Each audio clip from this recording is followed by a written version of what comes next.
नमस्कार, बहुत स्वागत है आपका। इंडिया वॉइस देख रहे हैं आप। मैं हूं आपके साथ शिवम सोनी। बुलेटिन का आगाज करते हैं सबसे पहले यूपी के माफिया मुख्तार और उसके भाई से जुड़ी बड़ी खबर के साथ, जहां पर यूपी में माफियाओं को बुरे दिन लगता है अब शुरू हो गए हैं। तभी तो मुख्तार अंसारी को गैंगस्टर एक्ट में गाजीपुर एमपी कोर्ट ने दोषी करार दिया है और इसके साथ साथ कोर्ट ने मुख्तार अंसारी को 10 साल की सजा सुनाई है। कोर्ट ने मुख्तार पर 5 लाख रुपए का जुर्माना भी लगाया है। मुख्तार के भाई और बसपा सांसद अफजल अंसारी को भी दोषी करार दिया गया है। अफजल को 4 साल की सजा मिली है। गैंगस्टर के मामले में करंडा थाना और मोहम्मदाबाद थानों से बनाए गए आपराधिक मुकदमों से बनाए गए गैंग चार्ट पर आधारित है। मुख्तार अंसारी वीडियो कॉन्फ्रेंसिंग के जरिए कोर्ट की सुनवाई में जुड़ा, जबकि अफजल कोर्ट में पेश हुए। बता दें कि यूपी के बहुचर्चित कृष्णानंद हत्याकांड और व्यापारी नंदकिशोर रुंगटा अपहरण के बाद मुख्तार और अफजल पर गैंगस्टर एक्ट में केस दर्ज किया गया था। इस मामले में 2007 में गैंगस्टर एक्ट के तहत अफजल अंसारी और उसके भाई माफिया डॉन मुख्तार अंसारी और बहनोई एजाजुल हक पर गैंगस्टर एक्ट के तहत मुकदमा दर्ज हुआ था। एजाजुल हक का देहांत हो चुका है। इस मामले में 1 अप्रैल को सुनवाई पूरी हो गई थी। पहले इस मामले में 15 अप्रैल को फैसला आना था, लेकिन बाद में तारीख को बढ़ाकर 29 अप्रैल कर दिया गया। इस मामले में साल 2012 में गाजीपुर के एमपी एमएलए कोर्ट में ट्रायल शुरू हुआ था।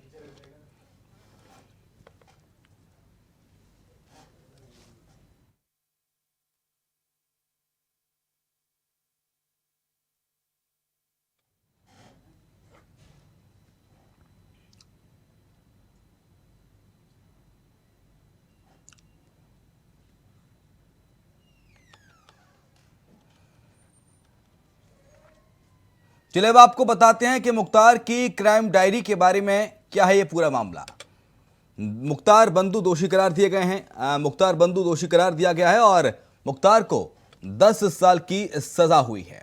तो ग्राफिक्स के जरिए एक करके हम आपको मुख्तार अंसारी की क्राइम डायरी बता रहे हैं। 10 साल की कैद, इसके साथ साथ 5 लाख रुपए का जुर्माना मुख्तार अंसारी पर लगा है। मुख्तार के भाई सांसद को भी 4 साल की सजा हुई है। सांसद अफजल पर 1 लाख रुपए का जुर्माना लगाया गया है। मुख्तार का भाई अफजल सांसद है, लेकिन अब 1 लाख का जुर्माना, सांसदी भी चली गई। 16 साल बाद दोषियों को सजा का ऐलान आज हुआ।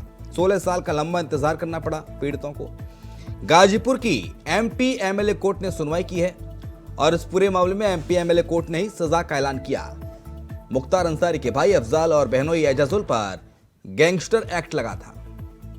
मुख्तार के बहनोई की सुनवाई से पहले ही हालांकि मौत भी हो चुकी है। 2007 में मुख्तार अफजल पर यह गैंगस्टर एक्ट के तहत मामला दर्ज हुआ था और इसी के चलते आज सजा का ऐलान गाजीपुर के एमपी एमएलए कोर्ट ने किया है। करंडा और मोहम्मदाबाद थानों से बना था गैंग चार्ट। जी हां, करंडा और मोहम्मदाबाद थानों से गैंग चार्ट बनाया गया। बीजेपी नेता कृष्णानंद राय हत्याकांड के बाद गैंगस्टर लगा था। 2005 में कृष्णानंद राय समेत 7 लोगों की हत्या की गई थी। गाजीपुर में 29 नवंबर 2005 को इस वारदात को अंजाम दिया गया। मोहम्मदाबाद से तत्कालीन भाजपा विधायक थे कृष्णानंद राय और कृष्णानंद राय ने ही हराया था मुख्तार अंसारी के भाई अफजल अंसारी को। इसके साथ साथ स्वचालित हथियारों से यानी कि ऑटोमेटिक वेपन से इस सनसनीखेज वारदात को अंजाम दिया गया था। और अब ऐसे में सांसद अफजल अंसारी, जो कि मुख्तार अंसारी का भाई है, उसकी सांसदी भी जाएगी, क्योंकि 2 साल से ज्यादा का सजा का प्रावधान होने पर आपकी सांसद की या विधायकी की जो आप प्रतिनिधि हैं, जनप्रतिनिधि हैं, वो रद्द हो जाती है। मुख्तार अंसारी की सजा पर यूपी के पूर्व डिप्टी सीएम दिनेश शर्मा ने इंडिया वॉइस पर एक्सक्लूसिव बातचीत की। क्या कुछ कहा, सुनाते हैं आपको। दिनेश जी, मुख्तार को सजा हो चुकी है 10 साल की, क्या कहेंगे आप? देखिए, ये एक ऐतिहासिक निर्णय है और सरकार की तत्परता और सरकार का साक्ष्यों को प्रस्तुतिकरण में सरकार ने जो अपना उल्लेखनीय योगदान दिया है, उसका प्रतिफल ये हुआ है कि एक एक करके जो अपराधी हैं, जो माफिया हैं, उनको दंड मिल रहा है। हमारा भारत का और हमारे उत्तर प्रदेश की जो न्यायिक व्यवस्था है, उस पर सभी जाति और धर्म के लोगों का विश्वास रहता है। अभी तक 15 वर्षों में जो पिछली सरकारें रही हैं, उन्होंने साक्ष्यों को प्रस्तुत ही नहीं किया। एक तरीके का छुपे माफिया संरक्षण की नीति विपक्ष की सरकारों में उत्तर प्रदेश में चली और बिहार में चली है। जिसका प्रतिफल यही होता था कि माफिया से वो राजनेता के रूप में और माननीय के रूप में परिवर्तित हो जाते थे। आज उत्तर प्रदेश में जीरो टॉलरेंस है कि जो अपराध करेगा, चाहे जितना बड़ा व्यक्ति या बड़ा प्रभावशाली व्यक्ति हो, वो दंड का पात्र जरूर बनेगा। उत्तर प्रदेश में माफिया जेल में जा रहे हैं और समाजवादी पार्टी के मित्र जनता दल यू और आरजेडी के शासन वाले बिहार में माफिया जेल से निकल रहे हैं। ये बीजेपी और विपक्ष की सोच का यही अंतर है, जिसके कारण जनता बार बार भारतीय जनता पार्टी को अंगीकार करती है। जी, उत्तर प्रदेश के लिए कितना बड़ा वजीर साबित होगा सर ये? निश्चित रूप में इतने दिन बाद सजा मिली है, लेकिन ये राहत देने वाला है कि अपराधियों के प्रति उत्तर प्रदेश में कोई स्थान नहीं है। कि मैसेज नीचे तक सीधे गया है। ऐसे अपराध में कमी भी होगी और लोगों में जो निवेश करने वाले लोग हैं उनमें विश्वास बढ़ेगा। आज 33 लाख करोड़ रुपए का पूंजी निवेश उत्तर प्रदेश में हुआ है।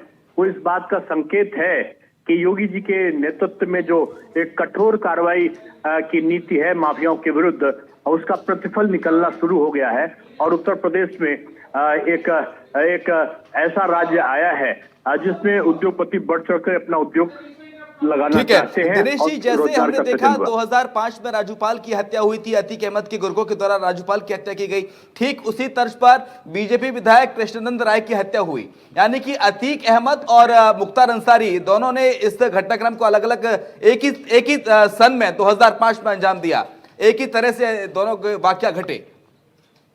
अब आप देख सकते हैं उस समय शासन किसका था। हाँ। और इतनी बड़ी घटना होने के बाद भी कोई कानून की गिरफ्त में ना आए, इससे बड़ा ताजुब क्या हो सकता था कि पीड़ित पक्ष ही परेशान हुआ और जो अपराध करने वाला पक्ष था वो सबको हैरान करता हुआ खुलेआम थानों पर ताला लगाते हुए ये सब दिखाई पड़े हैं कि ये माफिया इतने स्वच्छंद हो गए थे अपराधी कि थानों के बाहर पुलिस वालों को बंद करके के बाहर ताला लगा देते थे। प्रतापगढ़ में तो थाने के अंदर घुसकर और उन्होंने एक डिप्टी एसपी तक को मार दिया था।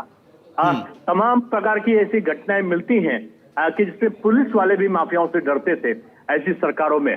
आज एक छोटा सा होमगार्ड भी डंडा लेके खड़ा हो जाता है तो माफिया या उसके गुर्गे उसके सामने टिकते नहीं है। ये बदलाव इसलिए है कि उत्तर प्रदेश की शासन सत्ता जीरो टॉलरेंस की नीति पे अपराध के खिलाफ चल रही है।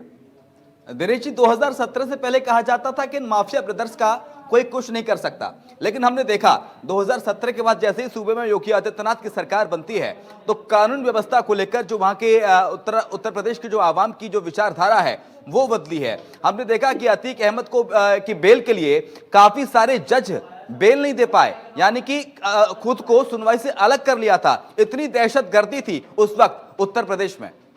हाँ, निश्चित रूप में आपने पहले एक माफिया जो प्रयागराज के थे उनके बारे में आपने सुना कि 220 मुकदमे थे, 120 पे गवाही नहीं पहुंचे डर के मारे। 10-10 जजेस ने सुनवाई से इनकार कर दिया। तो ये कानून व्यवस्था उत्तर प्रदेश की थी जिसमें सुरक्षा की भावना सब में व्याप्त थी। आज सुरक्षा की भावना है लोगों में और स्वच्छंद होकर वो अपना काम कर रहे हैं। दिनेश जी, ये जो आरोप लग रहे हैं कुछ विपक्षी पार्टियों के द्वारा कि उत्तर प्रदेश की सरकार में किसी धर्म विशेष को टारगेट करके कार्रवाई की जा रही है, उस पर सर आप क्या कहना चाहेंगे? आप विश्लेषण करेंगे तो उनका ये आरोप गलत साबित होगा। नहीं, बिल्कुल, हम लगातार टीवी डिबेट्स में इस तरह के मुद्दों को उठा रहे हैं और लगातार विश्लेषण कर रहे हैं, लेकिन विपक्ष के द्वारा एक बात बार बार सामने आती है कि योगी आदित्यनाथ के द्वारा कुछ उनके जो करीबी लोग हैं उन पर कार्रवाइयां नहीं की जा रही। अतीक अहमद, मुख्तार अंसारी और इस तरह के। कानपुर में विकास दुबे के खिलाफ कार्रवाई हुई तो उन्होंने किसी जात से जोड़ा। अभी एक राणा के खिलाफ कार्रवाई हुई तो किसी दूसरी जात से जोड़ दिया। अब किसी सांप्रदायिक अल्पसंख्यक वर्ग के विरुद्ध हुई तो अल्पसंख्यक से जोड़ दिया। विपक्ष का काम है कि अपराधी चाहे जिस जाति धर्म का हो उसके संरक्षण में कोई बहाना ढूंढ के उसका समर्थन करना है। बीजेपी सरकार में संभव नहीं है। यहाँ कोई जाति कोई धर्म महत्व नहीं रखता। यहाँ अपराधी अपराधी है और उसको दंड मिलना चाहिए, इस भावना से काम है। बीजेपी की शासन में दिनेश जी इस तरह की कार्रवाई हो रही है तो क्या आपको लगता है कि इसका सीधा सीधा परोक्ष रूप से फायदा मिलेगा चुनावों में, निकाय चुनाव हो या लोकसभा चुनाव? चुनाव के लाभ और चुनाव की हानि के देखकर कोई भी सरकार काम नहीं कर रही है जी। हमारा केवल इतना ही काम है सरकार का कि सरकार अपराध विहीन उत्तर प्रदेश की संरचना कर सके, यही एक विशेषता है।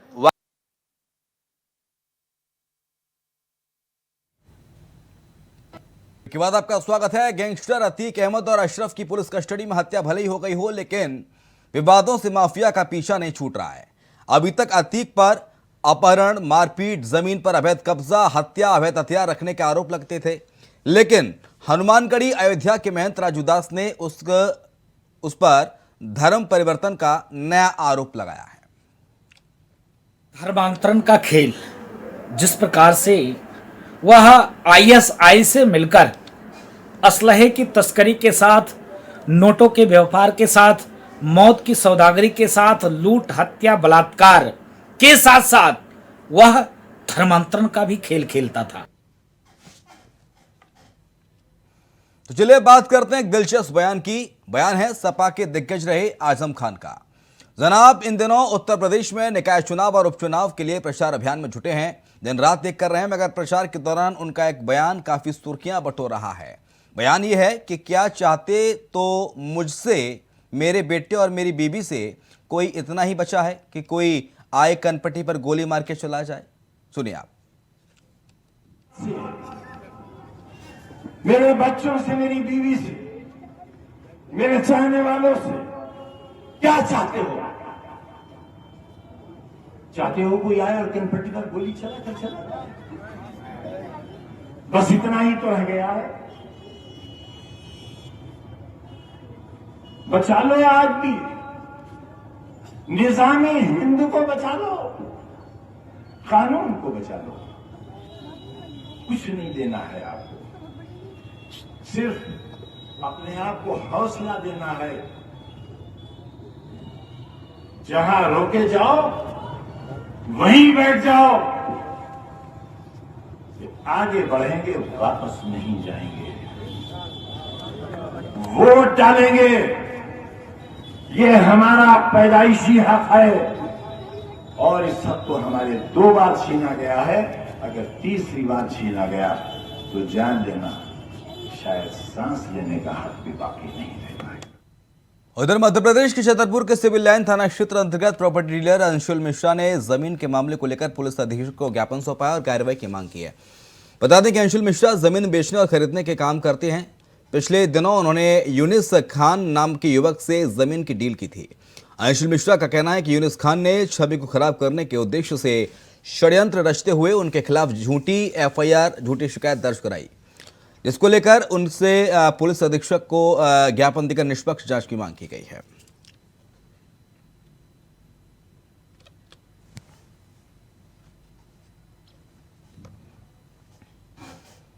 उधर ग्रेटर नोएडा के बीटा 2 थाना क्षेत्र में कुख्यात बदमाश मनोज आसे से स्वास्थ्य टीम और पुलिस की मुठभेड़ हो गई। मुठभेड़ के दौरान बदमाश के पैर में गोली लगी है।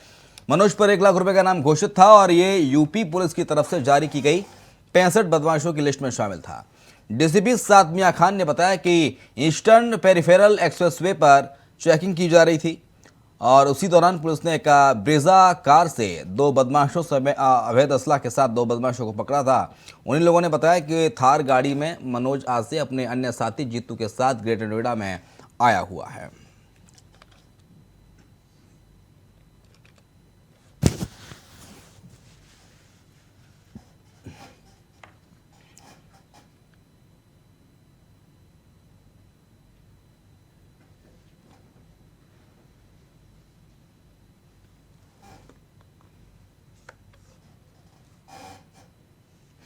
देवास जिला कांग्रेस कमेटी के आह्वान पर आज होने वाली एबी रोड के ब्रिज का विरोध करते हुए, नारेबाजी करते हुए बताया कि ये जबरन का ब्रिज है।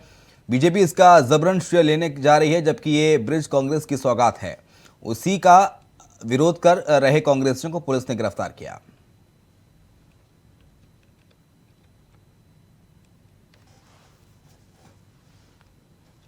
एबी रोड के ब्रिज को लेकर विरोध प्रदर्शन की तस्वीरें हैं देवास की। पुलिस ने गिरफ्तार किए हैं कांग्रेस के कार्यकर्ता। तस्वीर आपको दिखा रहे हैं मध्य प्रदेश के देवास की दरअसल एक घटना है जहां एबी रोड के ब्रिज का विरोध कर रहे थे कांग्रेस कार्यकर्ता। उसी दौरान पुलिस ने इन्हें हिरासत में लिया है।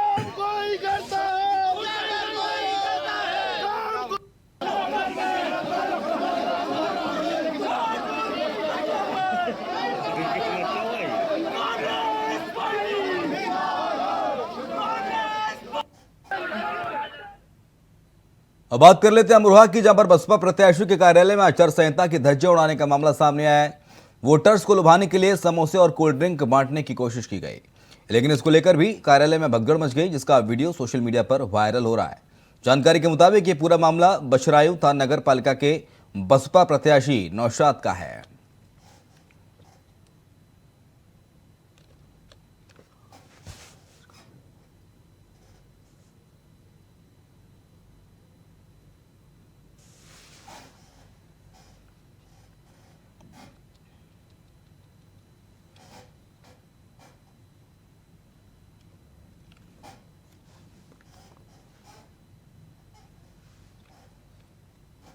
इधर अमरोहा पुलिस और बदमाशों के बीच मुठभेड़ हुई है। मुठभेड़ में गौ तस्कर के पैर में गोली लगी है। अंधेरे का फायदा उठाकर दूसरा साथी फरार हुआ है। गौकशी की घटना में वांछित दोनों आरोपियों से बाइक और अवैध तमंचा बरामद किया गया है। बड़ी खबर, बड़ी जानकारी इस वक्त आपको अमरोहा से बता रहे हैं, जहां पर पुलिस और गौ तस्करों के बीच मुठभेड़ हुई है। पैर में गोली लगने से गौ तस्कर घायल हुआ है, गौकशी का आरोप है। हालांकि इसका दूसरा साथी जो है वो अंधेरे का फायदा उठाकर रफू चक्कर हो गया। तस्वीरें भी आपको बता रहे हैं, अवैध असलाह मिला है मौका वारदात से। ये कारतूस के खोखे और मुठभेड़ हुई अमरोहा पुलिस और गौ तस्कर के बीच, और इस मुठभेड़ के दौरान गौ तस्कर के पैर में गोली लगी है।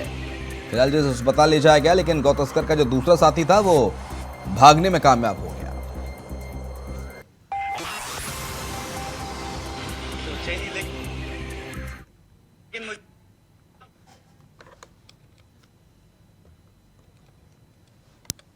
अब बात करेंगे रायबरेली की, जहां से खबर आई है, जहां तेज रफ्तार ट्रक ने बाइक सवार 2 युवकों को टक्कर मार दी। बता दें कि सड़क हादसे में दोनों युवकों की मौके पर ही मौत हो गई है। दोनों मृतक के युवक लालगंज कोतवाली क्षेत्र के रघुनाथगंज गांव के रहने वाले हैं। यह पूरा मामला मीठापुर गांव के पास का है।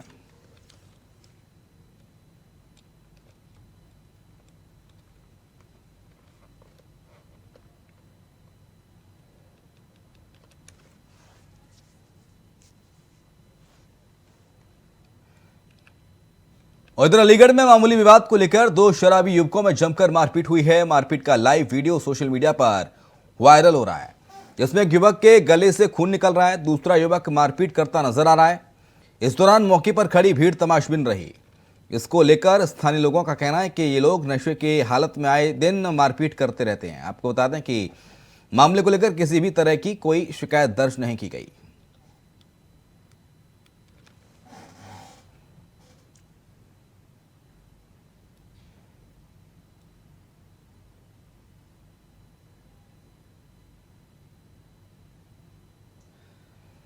बदायूं में 3 युवक गंगा में नहाते समय डूब गए। काफी खोजबीन के बाद गोताखोरों ने तीनों सगे भाइयों के शव निकाले हैं। बताया जा रहा है कि ताई के अंतिम संस्कार में तीनों युवक आए थे।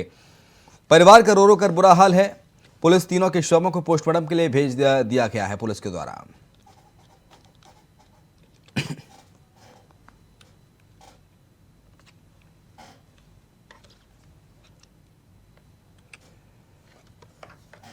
बात झांसी की कर लेते हैं, जहां पर पूर्व आईपीएस अमिताभ ठाकुर ने असद और गुलाम के एनकाउंटर स्थल का निरीक्षण किया। निरीक्षण कर उन्होंने कहा कि ऐसे कुछ बिंदु सामने आए हैं जो संदिग्ध हैं। बता दें कि विस्तृत जांच रिपोर्ट तैयार करके उसे मानवाधिकार आयोग, सुप्रीम कोर्ट एनकाउंटर की जांच के लिए झांसी के नगर मजिस्ट्रेट के समक्ष प्रस्तुत करेंगे। वहीं इस दौरान पूर्व आईपीएस से खास बातचीत की हमारे संवाददाता अमिताभ ठाकुर ने। झांसी में 13 अप्रैल को हुआ असद अहमद और गुलाम का एनकाउंटर पूरे देश में चर्चा का विषय बना रहा। हालांकि जनता में से एनकाउंटर को लेकर काफी खुशी है, क्योंकि मामला हाई प्रोफाइल था, तो इस पर आरोप लगना भी लाजमी। कई संस्थाओं द्वारा इस पर आरोप लगाए गए, मजिस्ट्रियल जांच हुई, एसटीएफ द्वारा जांच की गई, सुप्रीम कोर्ट में भी रिट दायर की। आज पूर्व आईपीएस अमिताभ ठाकुर जी स्पॉट का निरीक्षण करने आए हैं, क्योंकि आईपीएस रहे, कई एनकाउंटर की घटनाओं को इन्होंने लीड किया है। हो सकता है बारीकी से जांच करने के बाद ये कुछ तथ्य निकाल सके। आज आप घटनास्थल पर आए, क्या कुछ आपने देखा, संदिग्ध जो लगा? देखिए, मौके की तमाम ऐसी बातें हैं जो इस कथित एनकाउंटर पर गंभीर सवालिया निशान उठाते हैं। सबसे पहली बात, एफआईआर कहता है कि 2 तरफ से उस दोनों घेरा गया जो मृतक हैं, असद और गुलाम को। मौका बताता है कि यहाँ से लगभग 700 मीटर पर कानपुर रोड है, दूसरी सड़क जो कही जा रही है वो डैम को होके है। यहाँ से करीब 10 मिनट लगेगा कानपुर रोड पहुंचने में या कानपुर रोड से यहाँ आने में। यदि दूसरी रोड से आप घूम के आएंगे तो कम से कम 20-25 मिनट लगेगा। दोनों तरफ से आने पे इस जगह एक साथ नहीं आ सकते हैं। वो वहाँ से इसलिए भी नहीं आ सकते हैं कि ये रोड वैसे भी जाम है। यहाँ से 200 मीटर पे वहाँ पे एक रोड ब्लॉक है। एक गंभीर सवाल। दूसरा गंभीर सवाल वो कह रहे हैं कि यहाँ आड़ लेके फायरिंग की। मौका बता रहा है यहाँ कोई आड़ नहीं है। यहाँ जहाँ हम लोग खड़े हैं, हम लोग ऊपर हैं, वह नीचे हैं, हमसे मुश्किल से 5 मीटर पे है, वो हमारे ठीक सामने है। आड़ यदि किसी को है तो थोड़ी बहुत हम ही को है, उन्हें कोई आड़ नहीं है। आड़ की बात कहना। तीसरी बात, मौके पे जो आपको जो झाड़ियाँ हैं, जो पौधे हैं, जो यहाँ गड़े हुए पत्थर हैं, यह भी तमाम नए सवाल पैदा कर रहे हैं जो मैं वहाँ मौके पे आने से पहले नहीं जान रहा था। इन सबों को कंपाइल करके हम लोग सिटी मजिस्ट्रेट को, NHRC को, 2 सदस्यीय कमीशन को और सुप्रीम कोर्ट के सामने हम अपनी फाइंडिंग, अपना जो भी हमारी रिपोर्ट है रखेंगे और यह उन पर डिपेंड करेगा कि वो उसको किस रूप में लेते हैं। देखिए, हमारे साथ थे पूर्व IPS अमिताभ ठाकुर, जो घटना स्थल का निरीक्षण करने आए थे। इन्होंने कई तथ्यों पर बातचीत की है, कुछ नए तथ्य भी इनके सामने निकल कर आए हैं, जिस पर ये अपनी जांच रिपोर्ट मानवाधिकार आयोग को, सिटी मजिस्ट्रेट को, STF को और सुप्रीम कोर्ट में सौंपेंगे। झांसी से इंडिया वॉइस के लिए ब्रजेश परिहार के साथ अतुल वर्मा। और इसी के साथ इस बुलेटिन में इतना ही। खबरें लगातार जारी हैं, आप देखते रहिए इंडिया वॉइस।